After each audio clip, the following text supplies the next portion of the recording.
अस्सलाम वालेकुम friends, welcome back. Drama serial इब्लीस के आने वाली एपिसोड में हम देखेंगे कि अवैस जो कि अनाबिया की नेचर से अच्छी तरीके से वाकिफ़ है, वो जानता है कि अनाबिया कैसी है। और आज देखिए अनाबिया उसकी सबसे बड़ी हमदर्द बन चुकी है। आज वो अपनी हर बात अनाबिया से शेयर करता है, बल्कि अनाबिया की बातों में तो आकर उसने मरियम को भी डिवोर्स दे दी। आज अनाबिया उसके लिए इतनी सच्ची हो गई और मरियम उसके लिए इतनी झूठी हो गई। मरियम जिसने कि अपनी ज़िंदगी में सिर्फ और सिर्फ अवैस से मोहब्बत की, मगर अवैस ने मरियम की मोहब्बत की बिल्कुल भी कदर नहीं की और अनाबिया की बातों में आकर मरियम को डिवोर्स दे दी। ये नहीं कि अवैस खुद परेशान नहीं है, अवैस मरियम को छोड़कर खुद भी बेहद परेशान है, मगर अब क्या फ़ायदा ऐसी परेशानी का। माँ को तो इस बात का अंदाज़ा ही नहीं था कि बेटे ने ये सब कुछ कर लिया। जब से बिनिश माँ के पास से होके गई है तब से मरियम के लिए एक सॉफ्ट कॉर्नर माँ के दिल में आ ही गया था, मगर वो ये नहीं जानती थी कि अवैस ऐसा कुछ कर देगा। बल्कि अवैस को माँ ने कहा कि अगर कुछ था तो तुम मुझे तो बताते। एकदम मरियम को छोड़ने की कौन सी नौबत आ गई कि तुमने घर में किसी से मशवरा करना या किसी को बताना भी ज़रूरी नहीं समझा। मगर अवैस अभी इस टॉपिक पर कोई बात करना चाह ही नहीं रहा। ऊपर से शकील भी सुबह सुबह आ जाता है कि ये तुमने बहुत गलत किया।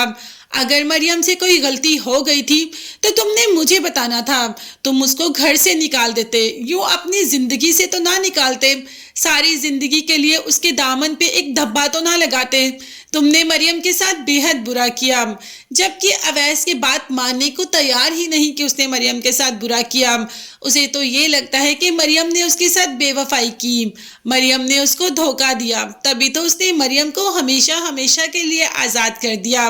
अब शकील की बातों का भी अवैस पर कोई असर नहीं हो रहा और अवैस ने कह दिया कि मामू आप यहाँ से चले जाएं, ये मेरे घर का मामला है और मैं नहीं चाहता कि मेरे घर के मामले में कोई भी बोले, तो आप प्लीज़ यहाँ से जाएं, मुझे आपसे कोई बात ही नहीं करनी है। शकील तो गुस्से से वहाँ से चला जाता है ये कहकर कि तुम अपनी गलती पर पछताओगे।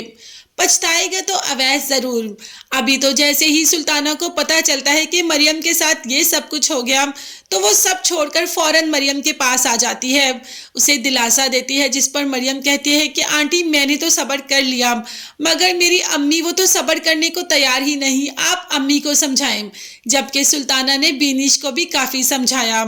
अब यहाँ पर अनाबिया की माँ काफ़ी शौक में है कि आज तक सुल्ताना अनाबिया से मिलने तो आई नहीं, मरियम से मिलने तो फौरन आ गई। यही बात तो अनाबिया से की कि तुम्हारी सास मंगनी के बाद आज तक तुमसे मिलने तो नहीं आई, और देखो मरियम को अभी जुमा 8 दिन नहीं हुए और फौरन से पहले उससे मिलने आ गई। जिस पर अनाबिया ने कहा कि हाँ मैं भी ये सोच रही हूँ, पर कोई बात नहीं, जाना तो मैंने ही उस घर में है, मैं जाकर सबको सीधा कर लूँगी। आप मेरी नेचर से अच्छी तरीके से वाकिफ़ हैं, किसी को भी नहीं छोड़ूंगी, चाहे सुल्ताना हो या शावेज। अब कि कह तो दिया अनाबिया ने कि मैं वहाँ चली तो जाऊँ, शायद अनाबिया वहाँ पर जाए ही ना, क्योंकि माँ तो रजामंद है ही नहीं अनाबिया को लेके जाने की। वो तो शुरू से मरियम को पसंद करती थी और अब तो वैसे भी मरियम आज़ाद है।